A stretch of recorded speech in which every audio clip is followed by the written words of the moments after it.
In a quiet English town wrapped in cobblestone calm and garden fences painted by rain, Scott believed he knew his two beloved cats Bear and Teddy like the lines on his own palm. He knew their rhythms the way a poet knows rhyme.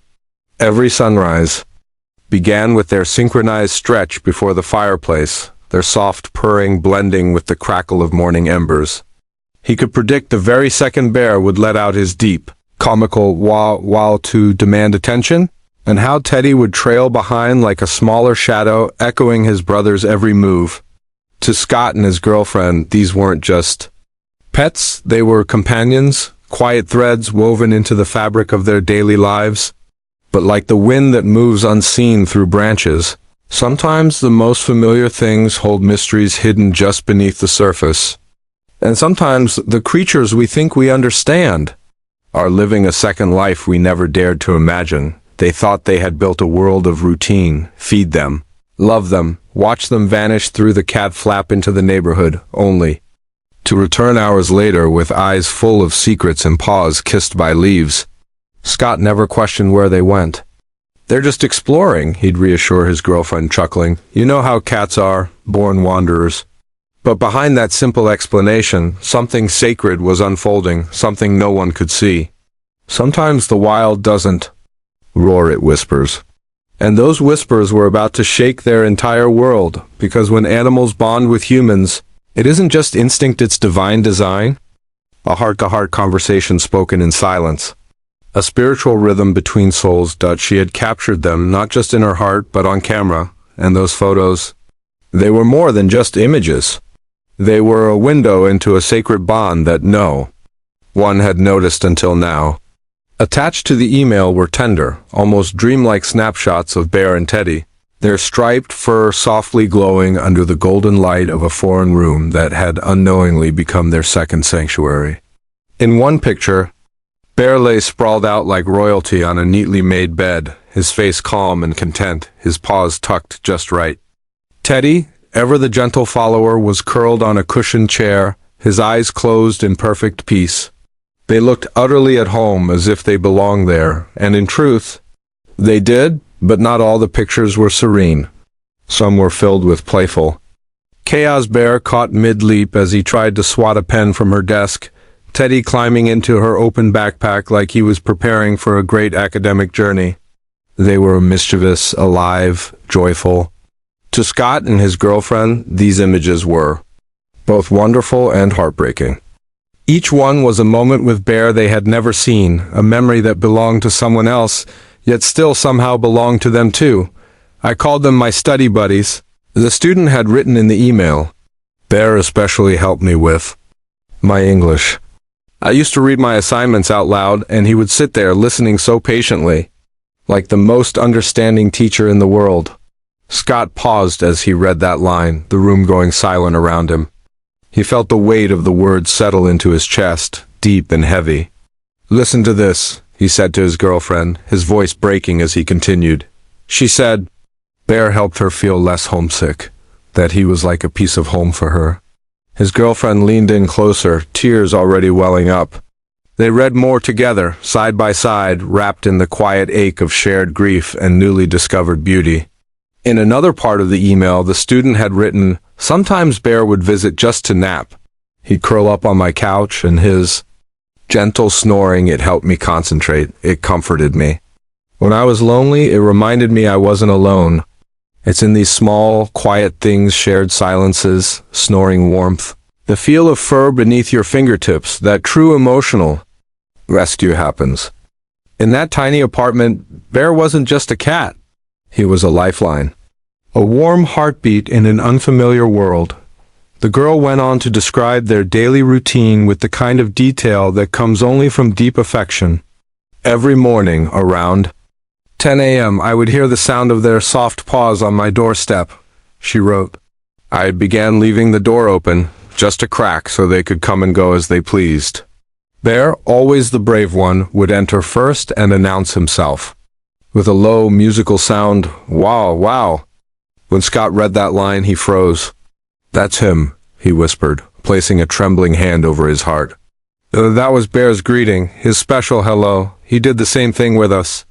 The recognition hit like a wave somehow across language, across space. Bear had remained exactly who he was, offering his love without boundaries, and then came the part of the email that tore through their hearts with a gentle, devastating grace. 2 weeks ago, he stopped coming. The student wrote. I kept watching, hoping. I thought maybe you moved. Or maybe he was sick. I still look for his face at my door. Your cats didn't just visit me. They saved me from the loneliness of being so far from home. Bear, especially, became like family to me. The email closed with a confession that was painfully raw.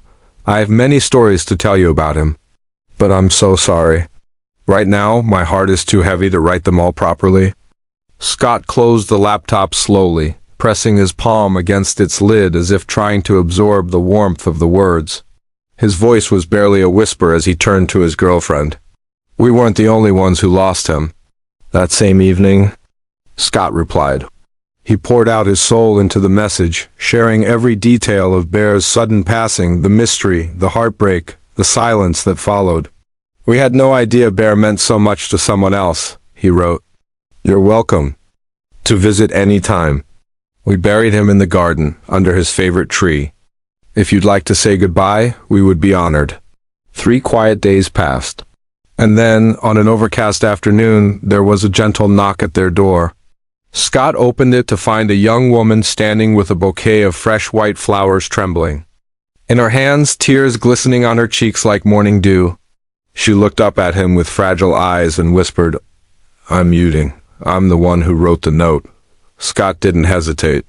He stepped aside, his voice calm and kind. Please, come in. Inside, the living room still held the ghost of warmth. The fireplace where Bear and Teddy had curled together every morning sat quietly in the corner, a silent witness to their reunion. They sat together, these 3 strangers bound by one gentle soul. And slowly, gently, Uding began to talk. Bear always knew when I was having a hard day, she said, her voice shaking. If I was missing home, he would stay longer. If I was crying, he would press his head into my arm. He never needed to do anything else. That was enough. She opened her phone and showed them more photos. Bear lounging on her desk while she studied, Teddy investigating her books, the 2 of them eating treats she'd bought just for them. I worked a part-time job, she explained shyly, and I'd save some of my pay to buy them special food. It made me happy to make them happy. Scott and his girlfriend exchanged a look, half heartbreak, half wonder. They were seeing a side of their cats they had never imagined. A secret life of kindness, of comfort, of connection. Would you like to see where we buried Bear? Scott asked softly. Uding nodded, clutching the flowers. They walked slowly into the garden, where a small stone sat beneath the branches of a tree Bear had loved. She knelt before it, arranging the bouquet with trembling hands. And then, in a voice barely louder than the wind, she whispered, Thank you, Bear. Thank you for being there when no one else was. Thank you for making this world a little less scary. She stayed there in silence for a long time. Just her and the memory of the cat who had become her lifeline. When she finally rose, tears still in her eyes, she turned to them. Thank you for sharing him with the world, she said. I know you didn't know about our friendship, but Bear gave me something precious. He taught me that kindness exists, even when you feel completely alone. Scott could barely speak. Makes you proud, he finally said, that he could brighten more lives than just ours. Before she left, Uding knelt to pet Teddy, who had quietly watched from the doorway as if guarding the memory of his brother. You're always welcome too, she whispered to him. My door will always be open, just like it was for Bear. From that day on, Uding became part of their extended family. Teddy resumed his daily visits to her apartment, keeping alive the tradition he and Bear had created together. The loss of Bear never faded. Scott still found himself listening for that beloved wah, wow when he came home. Still expected 2 soft thuds on the floor instead of 1. But grief had been transformed, wrapped in the knowledge that Bear's love had echoed through the world like a quiet miracle. Because sometimes A cat isn't just a cat. Sometimes he's an angel on four paws. And sometimes love walks in silently, leaves paw prints on your soul, and never really leaves. If this story touched your heart, please consider subscribing and liking this video. It helps us share more real stories like this where animals heal, humans connect, and the world becomes just a little bit softer. Thank you for listening. And remember, kindness travels farther than we know. Tears streamed freely down Yuding's face as she spoke, her voice quivering with memory and the kind of gratitude that blooms only from true healing. On the days when I felt most homesick, she said, gently brushing her sleeve across her cheek, he would stay longer, as if he knew I needed him. I didn't even have to call him, he would just be there. She looked down at the phone in her hand, the screen softly glowy. I'm here. I saved money from my part-time job just to buy them good cat food, she added, with a shy laugh through her tears. I wanted them to feel happy, to know they were loved. Scott and his girlfriend sat in awe, overwhelmed by the quiet power of what they were hearing. Their cats Bear and Teddy had not just been wanderers, they had been angels in fur, messengers of kindness, carriers of peace to a soul oceans away from home. The life they thought they knew was now transformed into something much bigger, more sacred. Would you like to see where we buried Bear? Scott asked gently, the words almost caught in his throat. Yuding nodded silently, clutching the bouquet of white lily tighter against her chest. Together, they walked to the garden. The afternoon was still, as if even the wind had paused in reverence. Beneath the old oak tree, Bear's favorite napping spot, sat a simple stone, weathered by time and marked by love. Yuding knelt down beside it, her hands trembling as she placed the lily gently along the base. She leaned forward, eyes closed, and whispered words only the soul could understand. Thank you. Bear, thank you for being my friend when I needed one most. Thank you for making this scary, lonely world feel like home. She stayed there for several minutes, saying a private goodbye to the cat who had changed her life in ways no one else could have. Scott watched her in silence, his heart breaking all over again, but this time not from pain alone. There was something beautiful here too, something sacred, a moment of human and animal connection that transcended borders, languages, and loss. Later, when Yuding stood up, her eyes were rimmed with red, but filled with light. Thank you, she said, her voice trembling. Thank you for sharing such a wonderful cat with the world.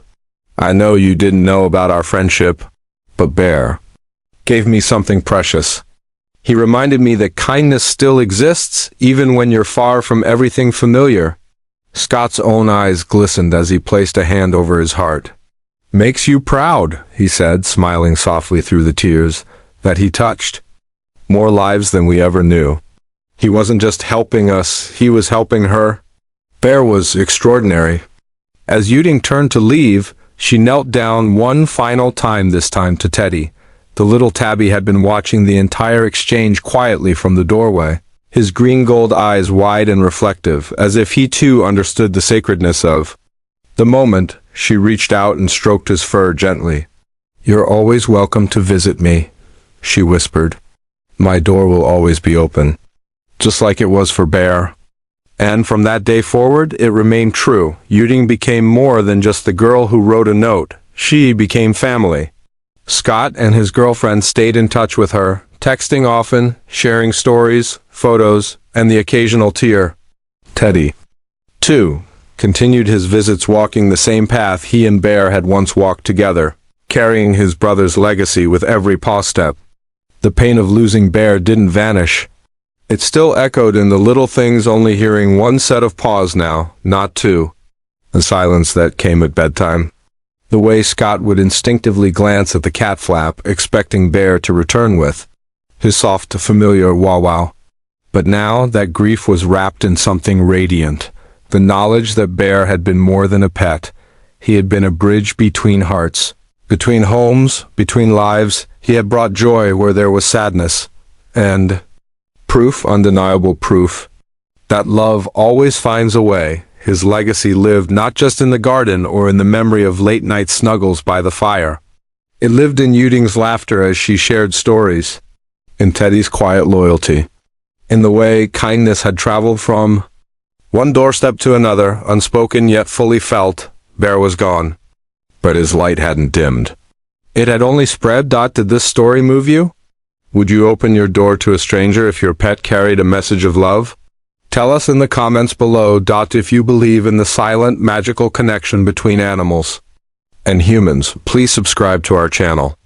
Tap the like button. It helps us keep telling these true, heartwarming stories, because kindness travels farther than we ever know. And sometimes a cat can carry a miracle. Thank you so much for watching. We'll see you in the next video. Take care, and may love always find its way to your doorstep.